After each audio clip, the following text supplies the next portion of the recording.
ನೋಡಿ, ಐಟಿ ದಾಳಿಯಿಂದನೇ ಉದ್ಯಮಿ ಈಗ ಕಿರುಕುಳವನ್ನ ಅನುಭವಿಸಿ ತದನಂತರ ಆತ್ಮಹತ್ಯೆ ಮಾಡಿಕೊಂಡಿದ್ದಾರೆ ಅನ್ನೋ ಆರೋಪಗಳು ಒಂದ್ ಕಡೆ ಕೇಳಿ ಬರ್ತಾ ಇದೆ. ಹಾಗಾಗಿ ಕೇಂದ್ರ ಸರ್ಕಾರದ ವಿರುದ್ಧ ಇದೀಗ ಸಚಿವ ಪ್ರಿಯಾಂಕ್ ಖರ್ಗೆ ಕಿಡಿಕಾರ್ತಾ ಇದ್ದಾರೆ.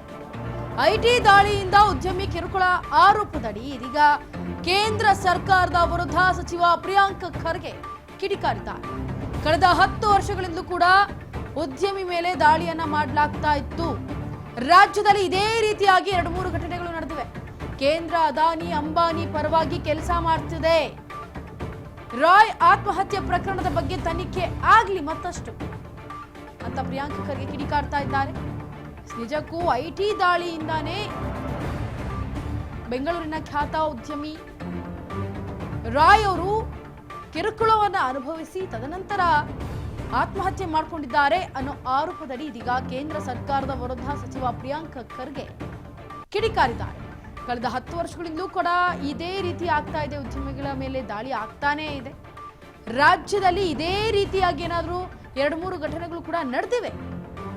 ಹಾಗಾಗಿ ಕೇಂದ್ರದಲ್ಲಿ ಅದಾನಿ ಮತ್ತೆ ಅಂಬಾನಿ ಅವರ ಪರವಾಗಿ ಕೆಲಸ ಮಾಡ್ತಾ ಇದೆ ಈ ಕೇಂದ್ರ ಅನ್ನೋದನ್ನ ಆರೋಪ ಮಾಡ್ತಾ ಇದ್ದಾರೆ.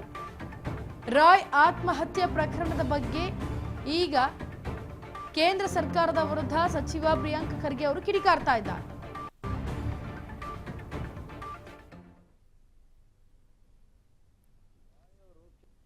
ನಾವು ಹೇಳೋದಲ್ಲ, ಕುಟುಂಬದವರೇ ಹೇಳಿದಾರಲ್ಲ. ನಾನು ಹೇಳಿದರೆ ರಾಜಕೀಯ ಅಂತ ಹೇಳ್ಬೋದು ತಾವು.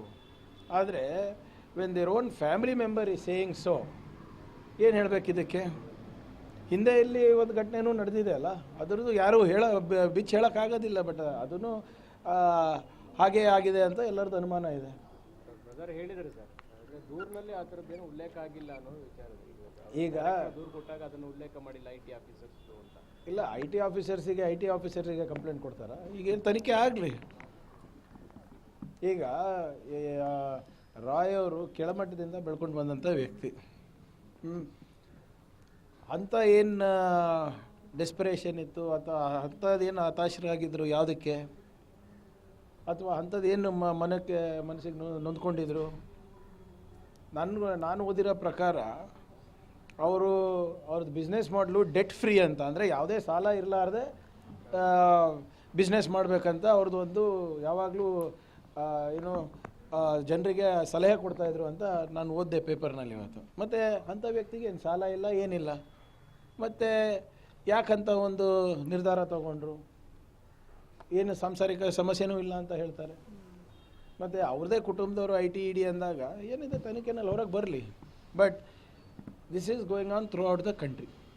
ಐಟಿ ಆಫೀಸರ್ಸ್ ಈಗ ಅವ್ರನ್ನೂ ತನಿಖೆಗೆ ಒಳಪಡಿಸ್ಬೇಕಾಗುತ್ತೆ. ಖಂಡಿತವಾಗಿ ಮಾಡಬೇಕಾಗುತ್ತೆ. ಈಗ ಕ್ರೈಮ್ ಸೀನ್ನಲ್ಲಿ ಅವ್ರು ಇದ್ರಲ್ವಾ, ಯಾವಾಗ ಅವರು ಆತ್ಮಹತ್ಯೆ ಮಾಡಿಕೊಂಡ್ರು ಅದೇ ಪ್ರಮೈಸಸ್ನಲ್ಲಿದ್ದರು, ಅದೇ ಮನೆಯಲ್ಲಿದ್ದರು. ಯಾರ್ಯಾರು ಇರ್ತಾರೆ ಎಲ್ಲರಿಗೂ ತನಿಖೆಗೆ ಒಳಪಡಿಸ್ಬೇಕಾಗ್ತದೆ. ಅದು ಅವ್ರ ಕಚೇರಿದವ್ರು ಇರ್ಬೋದು, ಐಟಿ ಕಚೇರಿದವ್ರು ಇರ್ಬೋದು, ಖಾಸಗಿ ಕಚೇರಿದವ್ರು ಇರ್ಬೋದು. ನಾವು ಹೇಳೋದಲ್ಲ.